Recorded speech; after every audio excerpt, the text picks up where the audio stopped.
Greetings. This is Doc Ock coming to you live and direct from Black Facts Headquarters Central with Doc Ock at noon and 9. So you know what time it is right about now? It's 9 o'clock. Time for us to go ahead and get on with the getting on. Carrying on with our story from the book March, Book 1. We'll be continuing to read from this book. Thought I pressed that already. Nope, I guess I hadn't. All right, we're continuing on to read from this book, March, Book 1. And we'll be reading tonight about the saga of John Lewis and how he got involved in the civil rights struggle. So if you're watching this on Facebook, just let it be known that you will not see the image, all the imagery that you will see on YouTube. Best place to watch this is on YouTube. So if you haven't signed up for our Tubular Black Facts channel, do it now. Otherwise, just listen and enjoy. Before we get started with our proverb of the day, let me make sure to just advise everybody to do a couple things we need you to do. Number one, give us a like. Number two, give us a thumbs up if you're watching this on YouTube. And last but not least, make sure to share what we're doing here with your friends and your family. Don't be stingy. All right, pass it on. And last but not least, let me not forget to invite you to participate in what we're doing here by being an active supporter and giving us a donation. There's a donation button right below for your convenience. We make it easy peasy lemon squeezy. Just go ahead and offer up a recurring donation if you don't mind. $5 a month would do it. If you can do that over the period of 12 months, that would be greatly appreciated. Meanwhile, let's go ahead and do our proverb for today. Proverb for today is: sorrow is like a precious treasure shown only to friends. Sorrow is like a precious treasure shown only to friends. I don't know why my tongue gets stuck on that word precious.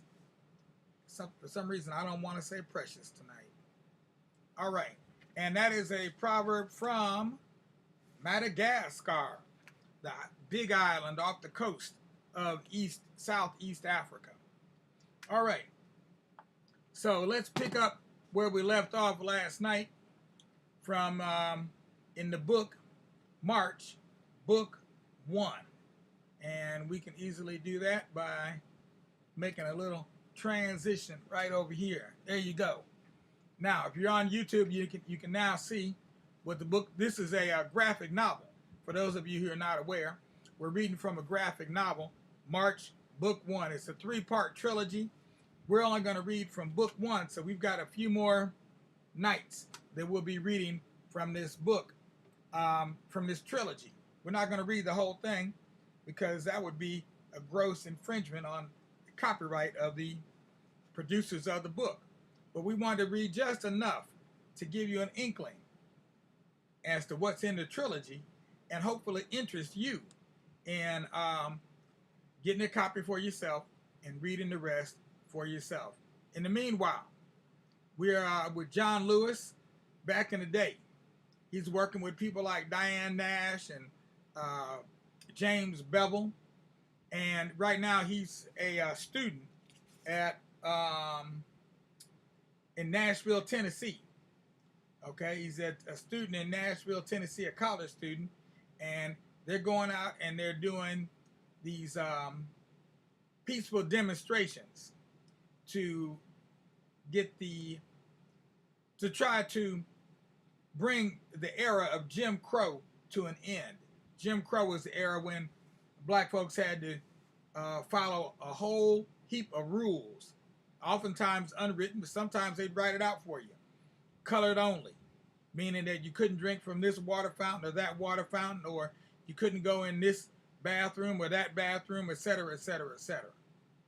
All right, so they've gone downtown and they've gone in these to these Woolworth um, drugstore delicatessens. They've gone down to these delis on a number of cases, on a number of weeks, and they've been rebuffed. They weren't able to be served there, but they requested service. They were denied, and each time they left peacefully. Now, on Monday, February 1st, 1960, in Greensboro, North Carolina, four freshmen from North Carolina A&T took seats at the downtown Woolworth's lunch counter.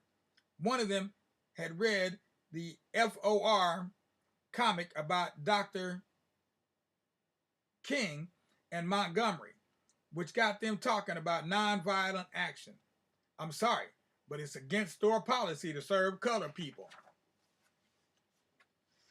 Best answer for that, I heard, came from Muhammad Ali, because he grew up in the South too. He grew up in Kentucky and in Louisville. And when they refused to serve him, because they said they refused to serve colored people, his response was, "That's okay. I don't eat colored people." Oh, that Muhammad Ali, he was a real card. So now we're on the page that you see on the screen. The next day, 19 students, black and white, joined the original 4 at Woolworth's. By Wednesday, the number swelled to 85, and similar sit-ins had formed in Raleigh and Durham, North Carolina, particularly at these Woolworths. They were all over the country at the time. We don't even see Woolworths anymore, but that used to be a nationwide chain of drugstores and delicatessens. A young North Carolina minister by the name of Douglas Moore was a friend of Jim Lawson and called to encourage us. They've been preparing. That's right. We had 2. They're nearly ready. Ding! That's the sound of the door. When you open the door, it makes that their little bell goes off. On February 7th, 1 week after the Greensboro sit-ins, we began ours. Okay, now let's see if I can switch to the next page here. There we go. Now, there we go. Okay, Washington, D.C. Oh, they're flashing forward here back to D.C. Washington, D.C., 8:57, January 20th, 2009. Okay, I've got to go. Do y'all have everything? I think we're all set, Bob. Are you going to be warm enough? It was 19 degrees on our car's thermometer, and it's not even supposed to get above freezing today. Do you have a scarf? Gloves? I have gloves, and I think I have a hat somewhere too. Here it is. Oh, you can't wear that. Why not? People need to see you. They need to see your face. Do you have a scarf? Maybe a different hat? No. Here, Congressman. And one of his staff members takes off his scarf and says, "Use this one." There, Bob, wear that. I can't take the young man's scarf. What's he going to wear? I'm going to be inside. I won't need it, sir. Seriously, take it. Thank you, brother. Okay, I'm going to wear the scarf, and I appreciate it, but you all really don't have to go to all this trouble. There was a half foot of snow on the ground in Nashville the day we first sat in, and I survived that. A half foot of snow. He's a funny guy. And so now we flash back into the past. 11 a.m., February 7, 1960. They're lined up outside the Woolworths, waiting to go in. Cha-ching, ching. Thank you. That'll be 10 cents. Cha-ching. Thank you. Okay, so they're showing that they're paying customers by buying something. And then they go to do it. They sit down at the drugstore counter and wait to be served. Some of them, knowing that they weren't going to be served, some of them even went as far as to bring a book with them.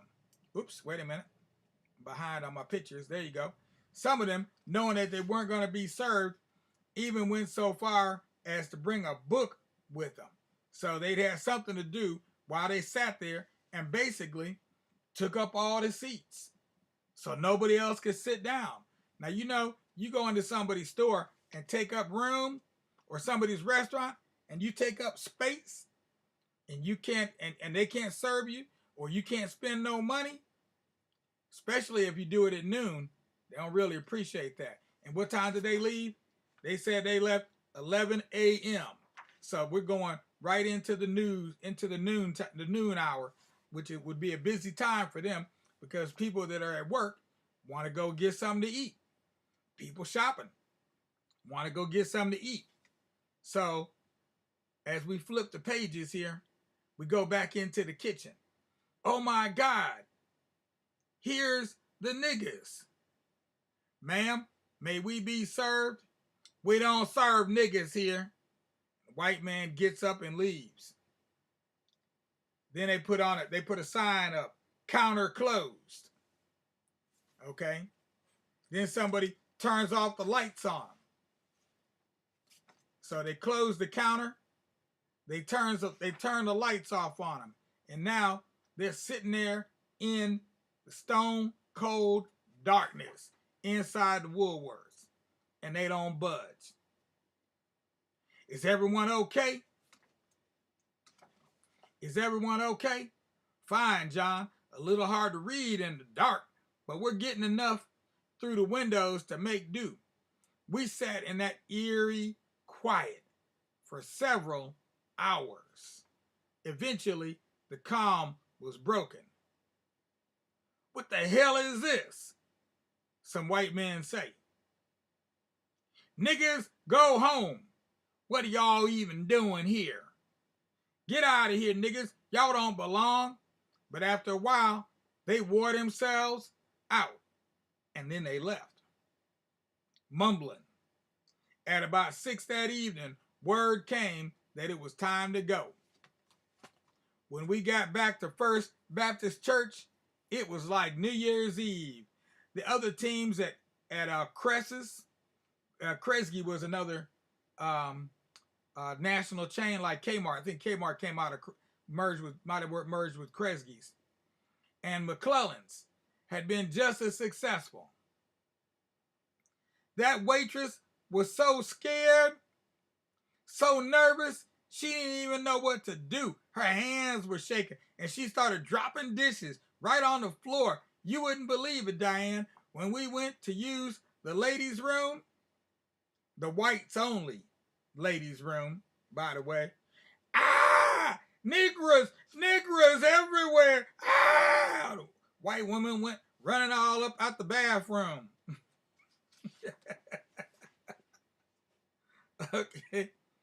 Our number swelled to over 200 students for our next sit-in on Thursday, February 18th. Let's make sure. Nope, I'm on the right page. Again, the counter was closed. That afternoon, we stayed for hours without incident. 2 days later, we marched again. Here come the niggas again. People were starting to notice. Where am I supposed to eat? Huh? Go home, nigga. You're not welcome. Go back to Africa.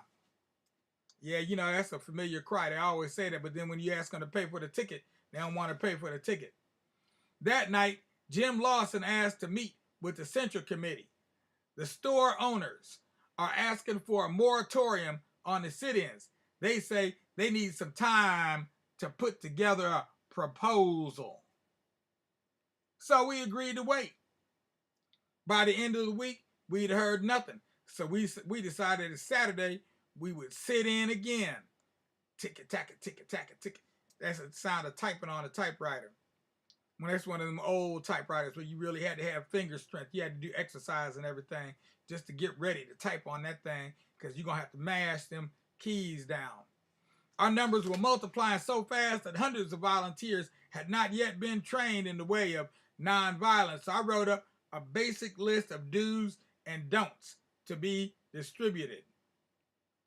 Do not strike back or curse if abused. Laugh out. Do not laugh out. Do not hold conversations with the floor walker. Do not leave your seat until your leader has given you permission to do so.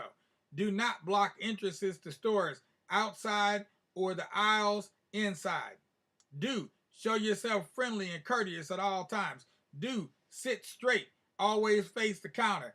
Do report all serious incidents to your leader.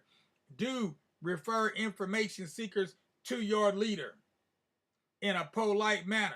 Do remember the teachings of Jesus Christ, Mahatma Gandhi, and Martin Luther King. Love and nonviolence is the way. May God bless each of you. Okay. And let me see. We're just about, you know what? I think we're gonna stop right there. Yeah, we're gonna stop right here on this page here, and then we'll pick up again tomorrow night. Yeah, we'll pick up again tomorrow night. So, like I said, we got a few more nights to read. This book these books are a quick read because they are graphic novels. So they got more. They're heavy on imagery and light on text. It's like reading a comic book almost, except without all the jokes. So there you have the beginning of